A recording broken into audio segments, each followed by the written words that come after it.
তো আমরা গত জুমায় কিন্তু মুনাফিকের যে 4টি গুণ এ সম্পর্কে আলোচনা করেছি। দুই একটা বিষয়ের উপর আলোচনা হয়েছে, সম্পূর্ণ আলোচনা করতে পারি নাই। এখন মুনাফিকের বৈশিষ্ট্য কি, আমাদের করণীয় কি, মুনাফিকের শাস্তি কি, মুনাফিক চেনার উপায় কি, এরা কোথায় আছে, হ্যাঁ, এগুলো জানা দরকার, ব্যাপক আলোচনার প্রয়োজন। আমরা যদি ইহুদির কথা বলি তাহলে ইসরায়েল, তাই না? আমরা যদি বৌদ্ধ ধর্মের কথা বলি, চেনার কথা বলি, তাহলে তো মায়ানমার আছে, চীন আছে, তাই না? আমেরিকা আছে, খ্রিস্টান নাকি? সেখানে গেলে আমরা খ্রিস্টান দেখতে পাবো, চীনে গেলে বৌদ্ধ দেখতে পাবো।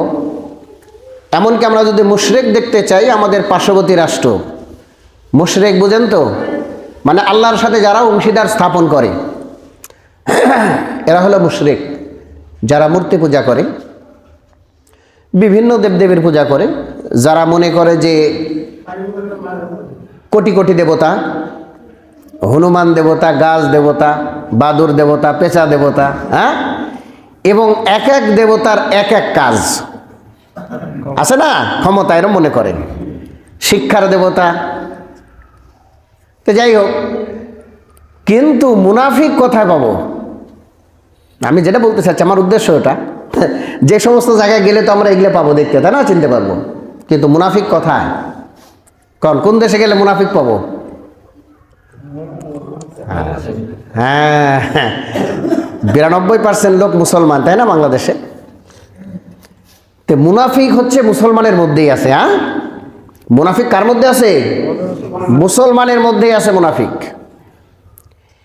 এই মুনাফিকরা হচ্ছে সবচাইতে ইসলামের বড় দুশমন, এরা হচ্ছে বড় ক্ষতিকর। তাহলে এখন এই মুনাফিকের বৈশিষ্ট্য, তারপরে মুনাফিক চেনার উপায়, তো আমাদের মুআমালাত কেমন হবে মুনাফিকের সাথে, মুনাফিকের শাস্তি কি, ব্যাপক আলোচনা। আমি একটা আয়াত তেলাওয়াত করেছি যে আসলে মুনাফিকরা হচ্ছে কপট বিশ্বাসী, মুখে বলে এক, অন্তরে আরেক। হ্যাঁ, মুখে ইসলামের কথা বলবে, এরা নামাজ রোজা সবই করে, কিন্তু অন্তরে তারা ইসলামের বিপক্ষে অবস্থান করে। 1 নম্বর এদের বৈশিষ্ট্য হচ্ছে, 15টা বৈশিষ্ট্যের কথা বলা হয়েছে মুনাফিকের। কয়টা? 15টা। 1 নম্বর যেটা, সেটা হচ্ছে যে নবী, রাসূল, আলেম, ওলামা, আসমানি কিতাব, এইগুলো নিয়ে এরা তুচ্ছ তাচ্ছিল্য করে, অবিশ্বাস করে এবং তুচ্ছ তাচ্ছিল্য, হ্যাঁ প্রতিপন্ন করে। এটা 1 নম্বর বৈশিষ্ট্য হলো মুনাফিকের। আয়াতটা হলো সূরা বাকারার মধ্যে আছে। সূরা বাকারার প্রথম দিকে আর কি মুনাফিকদের অনেকগুলো বৈশিষ্ট্য ওখানে দেওয়া আছে। ওই যে লাকুল্লাযিনা আমানু ক্বালু আমান্না। আসলে দেখেন, এরা এদের সাথে দেখা হলেই বলে আমরা আল্লাহকে বিশ্বাস করি, রাসূলকে বিশ্বাস করি, আমাদের ঈমান ঠিক আছে, সবই বলবে, কিন্তু এটা কোরআনের ভাষায়, কিন্তু আল্লাহর ভাষায়। ওই যে লাকুল্লাযিনা আমানু ক্বালু আমান্না, যখন ঈমানদার এদেরকে দাওয়াত দিবে দিনের দিকে, হ্যাঁ, নামাজের কথা বলবে, তখন এরা কি বলবে? আমান্না, আমরা তো আল্লাহকে বিশ্বাস করি, রাসূলকে বিশ্বাস করি, আমাদের ঈমান ঠিক আছে।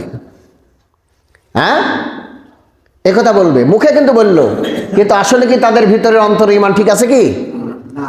নাই, কিন্তু মুখে কিন্তু প্রকাশ করতেছে, হ্যাঁ, যে আমরা ঈমানদার, এরকম কথা বলতেছে।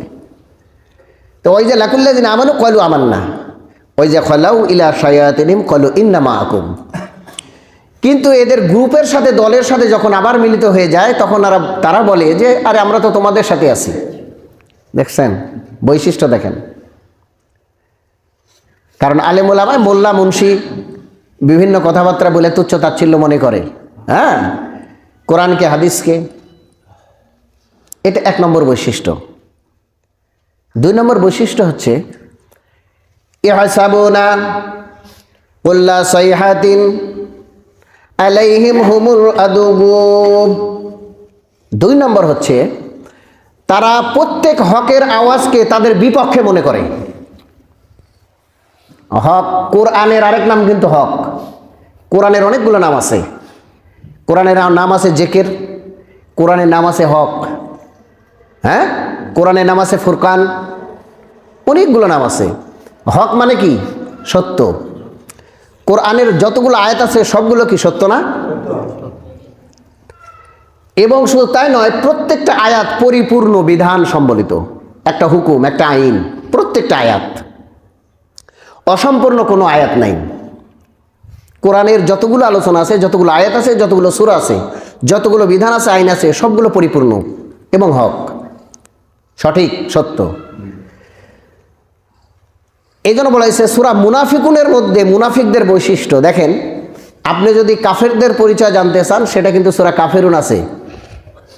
আমরা সবাই জানি না, কুল ইয়া আইয়ুহাল কাফিরুন লা আ'বুদু মা তা'বুদুন ওয়ালা আনতুম আ'বিদুনা মা আ'বুদ।